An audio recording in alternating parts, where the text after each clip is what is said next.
Saint Jean Chrysostome dit que le transcendant soit transcendant, on peut le comprendre. Que l'immanent soit l'immanent, on peut le comprendre. Mais que le transcendant soit immanent est incompréhensible. Le transcendant renvoie à Dieu. L'immanent renvoie à l'homme. Tout sépare l'homme de Dieu et Dieu de l'homme. L'homme n'est pas Dieu et Dieu n'est pas l'homme. Mais avec le Christ, une rupture totale se produit. Dieu se fait homme. Le ciel vient habiter la terre et la terre devient un ciel.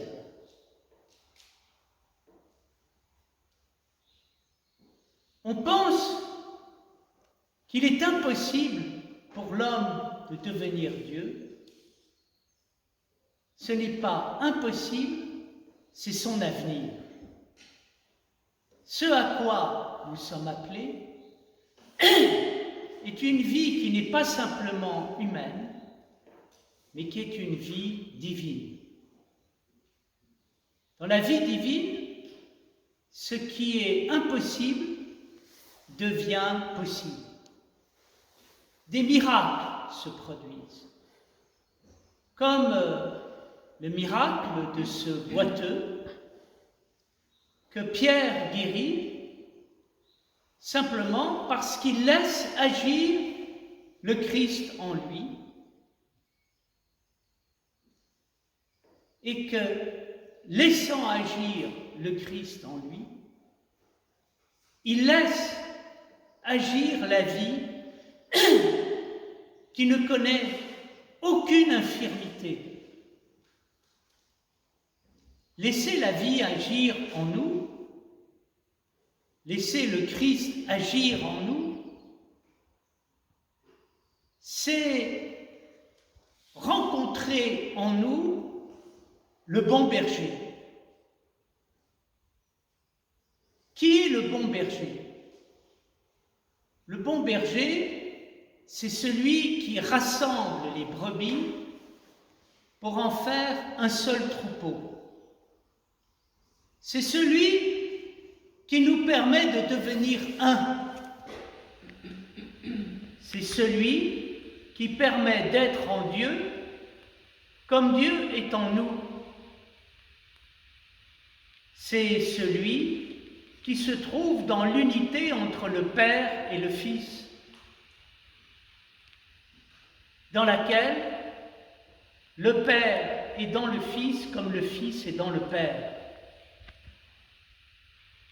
L'état d'unité est l'état de vie accomplie, de vie merveilleuse.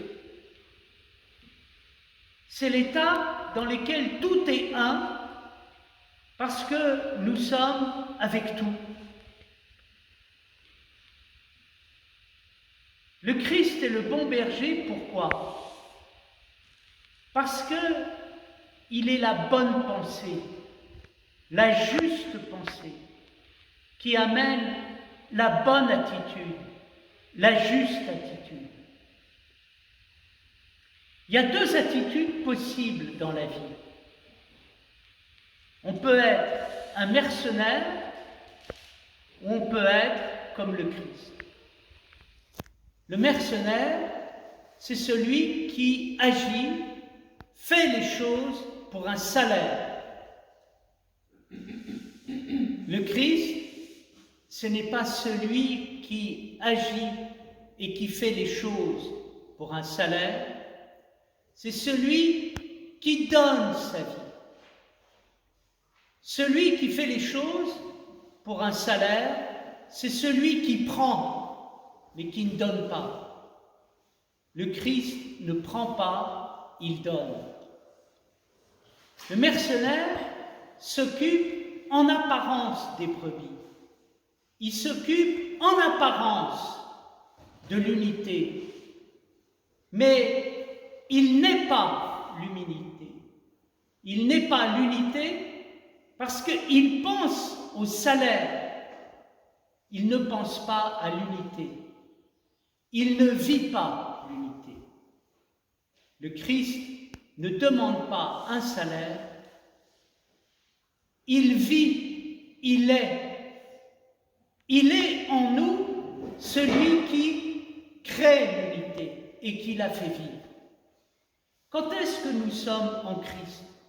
Nous sommes en Christ à chaque fois que nous sommes un, que nous faisons les choses de tout notre être, que nous donnons tout, nous nous donnons en tout, et nous faisons que tout soit vivant, que tout soit tout, que tout soit un. Le Christ est ressuscité, cela veut dire que le Christ est le vivant parmi les vivants, plus que vivant, faisant de nous un vivant capable de tout, capable d'être en tout, d'être avec tout, pour tout. Amen.